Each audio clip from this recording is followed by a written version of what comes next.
Hey guys, today I'm showing you how to build a multifunctional heater. Honestly, this thing is a beast. It has so many uses. It's basically the Swiss Army knife of DIY. Hand warmer, yes. Clothes dryer, yes. You can even use it as a camp stove, a body heater, or to warm up your tent. And the best part, I've got a couple of secrets hidden inside that make it way cooler than a standard candle. Let's get into it. To start, I took my multi-tool. This is a new one I picked up recently, and I love it. It's been a great addition for my gear. You'll need some flat surface. I used a piece of foam and lots of ice. And a few cans, 3, maybe 5. It depends how tall you want this unit to be. Think of them as Lego pieces. I took the first can and I cut off the bottom, leaving about a centimeter of the edge. Then remove the top. A knife works better here than scissors for a cleaner, more even edge. Don't toss the top though, we are going to use it later as a radiator.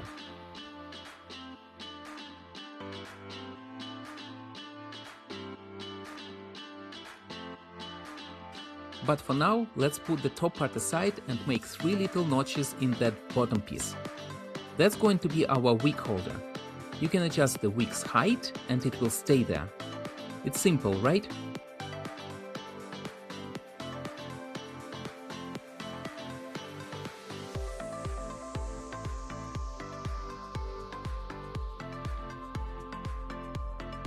Now I needed to make that bottom float.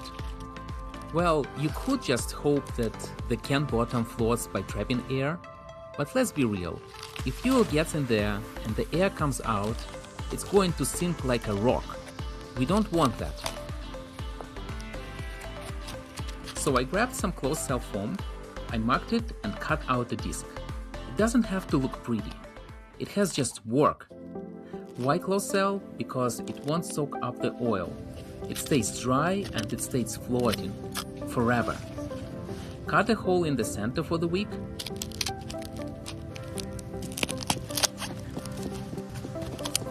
If the foam is too thick, just trim it down until it fits snugly in the base.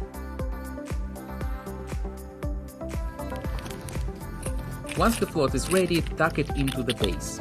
Use those metal edges to lock it in. Now take another can.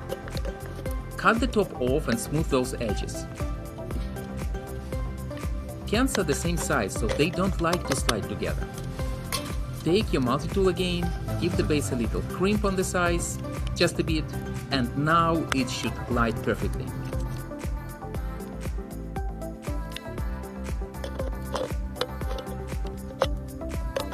However, the other 2 sides were still too wide and float could not travel up and down freely. So I used the same advanced technique. I just bent them too. This part is key. As you burn fuel, the float drops. It uses every last drop of oil. No waste, and it can work autonomously without any adjustments. So now to the wick. I decided not to use cotton. Cotton burns out. I used a metal scarring pad instead. Seriously. Wrap the fibers around something flat. I used my knife until it's about 8 mm thick. Twist it into a rope. I used the multi-tool to get it even tighter. And I've got an eternal wick. It never burns out. It just keeps drawing oil to the top. It's like magic, but with trash.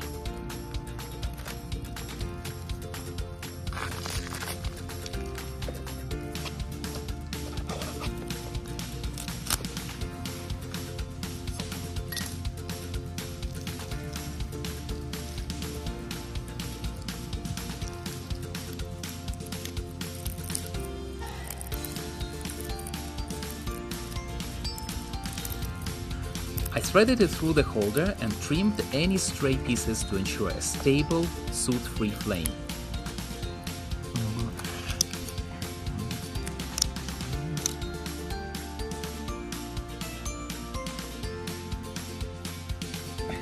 The main can serves as the fuel tank.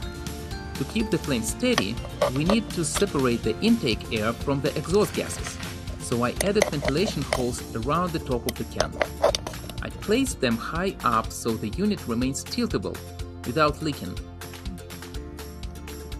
Now it was time for fuel. I used lamp oil. Vegetable oil works too, but it's a bit too thick. It doesn't burn quite as clean and it's hard for the wick to pull it up.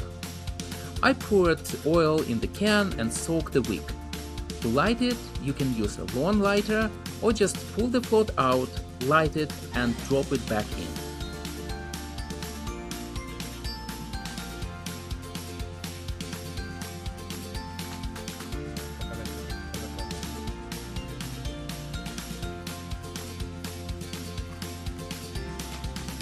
Check this out. Once it's lit, you can tilt it. You can even shake it. The flame stays upright because the wick is floating. It's way more versatile than a regular candle. I added a radiator section on top, and since these cans have those push-down lids, you can actually open and close them to control the heat. It is an amazing hand warmer. Open fires just burn skin and then the heat flies away. Here I could actually touch this metal and soak up the warmth. It's just way better. If you need it to be taller or one of the cans got broken, you can always make another section out of another can. Now 2 people can warm up their hands. You could even stack more sections to warm up the whole tent. All gases would go outside through the top, while the walls would give a lot of heat. The efficiency should be very high. I should try it. And I found another amazing use of this heater. It's drying gear.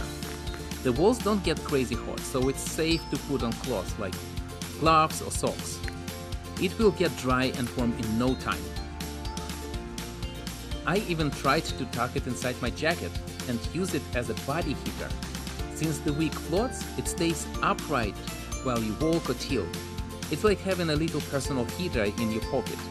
I definitely felt the warmth of the fire. I also tried it as a stove. Of course it won't boil a gallon of water. Maybe with more wicks it would be possible, but it will definitely warm up your lunch. That day was pretty cold, -15 or so, and it was hard to tell how hot the water could get, but it was working.